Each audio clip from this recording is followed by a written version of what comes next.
tantangan dalam pertahanan wilayah.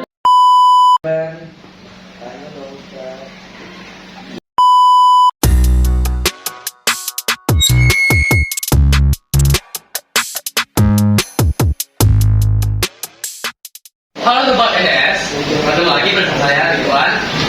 Apa? Udah, oke. Udah ya Pak. Halo Sobat NS, ketemu lagi bersama Ridwan sebagai host pada podcast Negara dan Solokan.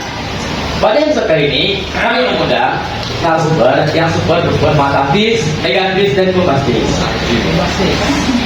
Oke, marilah kita sambut narasumber kita. Mas saya, dia merupakan masyarakat adat dari sekitar Melo di Maluku Utara. Oke, boleh perkenalkan diri kalian masing-masing. Halo, saya Kafil.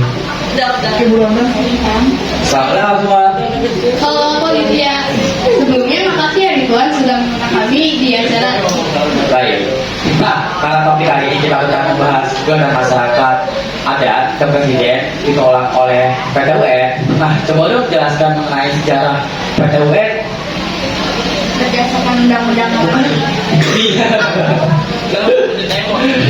Itu salah satu muncul di untuk membentuk peradilan khusus yang menangani sengketa antara masyarakat dan pemerintah. Ide ini terwujud dalam UUD nomor 5 tahun 1996 yang akhirnya melahirkan PT UN. PT UN ini penting karena memberi masyarakat jalur hukum untuk menggugat keputusan pemerintah yang dianggap merugikan dan berfungsi sebagai mekanisme check and balance. Oke. Nah, kalau untuk pengertian PT UN itu seperti apa sih? aku tahu nih Pak, arti PTUN. Iya. PTUN itu singkatan dari Peradilan Tata Usaha Negara. Itu sistem peradilan yang menyelesaikan sengketa antara individu atau badan hukum dengan pemerintah mengenai keputusan administratif. Sistem ini memberikan ruang bagi masyarakat untuk memperjuangkan hak-hak mereka ketika merasa dirugikan oleh keputusan pemerintah. Nah, kalau untuk dasar hukum pendirian PT UN itu seperti apa sih? Berdasarkan Undang-Undang Nomor 5 Tahun 1985 tentang Peradilan Tata Usaha Negara, perlindungan hukum akibat dikeluarkan ketetapan BESKI dapat ditempuh melalui dua jalur, yaitu banding administrasi atau upaya administratif dan melalui Aku nanya nih, BESKI itu apa sih? BESKI itu adalah suatu tindakan hukum sepihak. Oh, siap. Oke. Sepihak dalam lapangan pemerintahan yang dilakukan oleh alat pemerintahan yang berdasarkan wewenang. Jadi Oke, apa? Nah, kalau untuk tugas dan fungsinya PTUP itu apa sih? Itu intinya tugas utama PTN itu menangani sengketa di bidang tata usaha negara, terutama yang terkait dengan urusan tata usaha negara atau KTUN. Tujuannya adalah melindungi hak hukum masyarakat dari tindakan administrasi pemerintah yang tidak adil. Fungsi PTUN meliputi pemeriksaan dan penilaian KTUN, menyelesaikan sengketa antara pemerintah dan masyarakat, serta mengawasi tindakan administrasi agar tidak terjadi penyalahgunaan kekuasaan. Itu deh Mas. Oke. Nah, akhir-akhir ini kan banyak ya kasus gelongan tentang sengketa. Coba dong ceritakan isu atau masalah mengenai topik kita hari ini. masalah mengenai topik ini adalah gugatan masyarakat adat untuk presiden dan DPR yang ditolak oleh PTUN. Oh gitu. Nah, saya ingin bertanya beberapa hal. Nah, mengenai topik tersebut. Siapa sih yang mengambil alat masyarakat adat? Pemerintah. Oke. Di mana sih lokasi tersebut pengambil alih yang terjadi? Pada masyarakat adat suku Tebelo, Maluku Utara. Apa yang harus dilakukan masyarakat saat gugatannya ditolak oleh PTUN? Masyarakat akan kecewa. Mereka juga akan merasa kalau gugatan mereka diabaikan oleh pemerintah. Baik. Kapan pengambilan tanah tersebut terjadi? Sebenarnya pengambilan alih tanah sudah berjalan sejak 20 tahun. Lalu pengambilan ini diambil secara bertahap. Bertahap. Oke. Mengapa tanah tersebut diambil oleh pemerintah? Pengambilan tanah tersebut diambil alih untuk biaya proyek di pemerintah.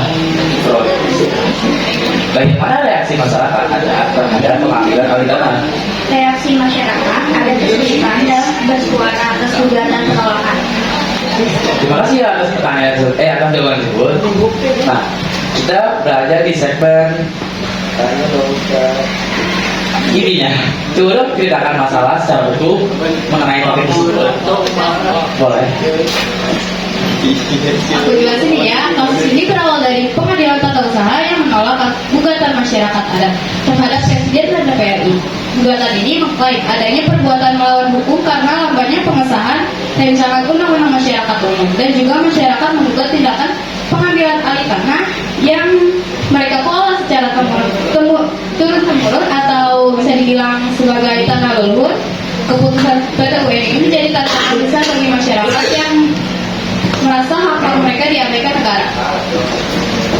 Nah, coba dong jabarkan fakta dan datanya dari sumber pada topik kali ini.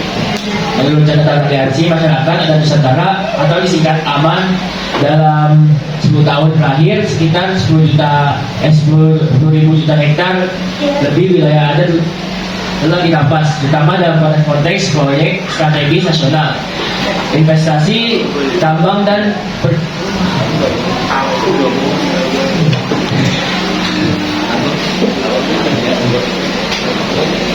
Lempasan ini berdampak besar, menimbulkan konflik agraria yang parah dengan 925 korban, termasuk kekerasan fisik dan kehilangan nyawa.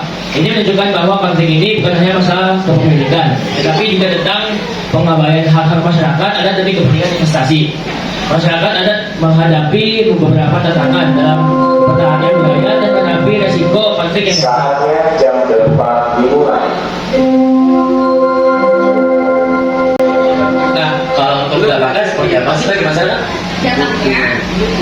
Dampaknya seperti tanah yang diambil pemerintah untuk proyek dan kondisi masyarakat ada yang kesulitan bersuara atas gugatan penolakan.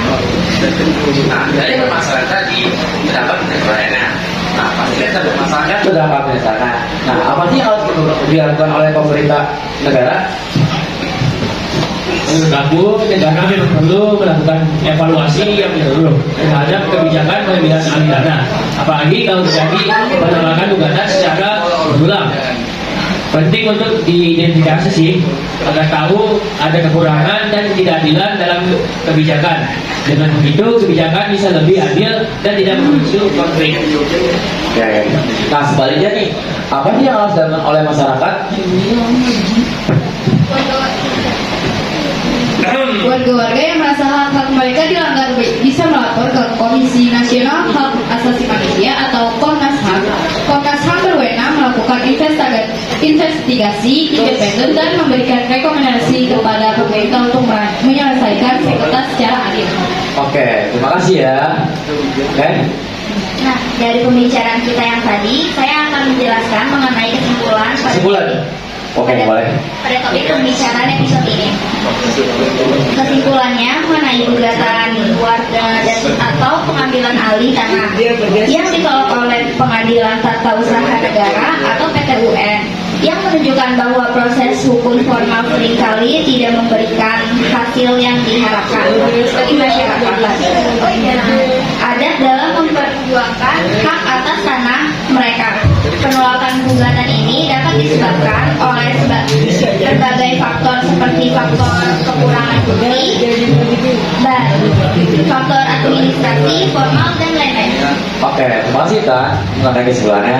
Nah, dari pembahasan topik tersebut terdapat pesan atau hiburan mengenai topik ini seperti kita semua perlu memahami bahwa perjuangan masyarakat adat mempertahankan tanah bukan hanya tentang kepemilikan tanah, tapi tentang masalah kepemilikan menjaga warisan budaya, keberlangsungan hidup mereka ketika gugatan mereka yang ditolak, ya bukan berarti harapan berakhir. Masih banyak jalur hukum lain yang bisa ditempuh. Oke, terima kasih ya kalian sudah mau ikut di podcast ini. Oke, terima kasih. Oke, sekian dari kelompok kami. Wassalamualaikum warahmatullahi wabarakatuh. Waalaikumsalam warahmatullahi wabarakatuh.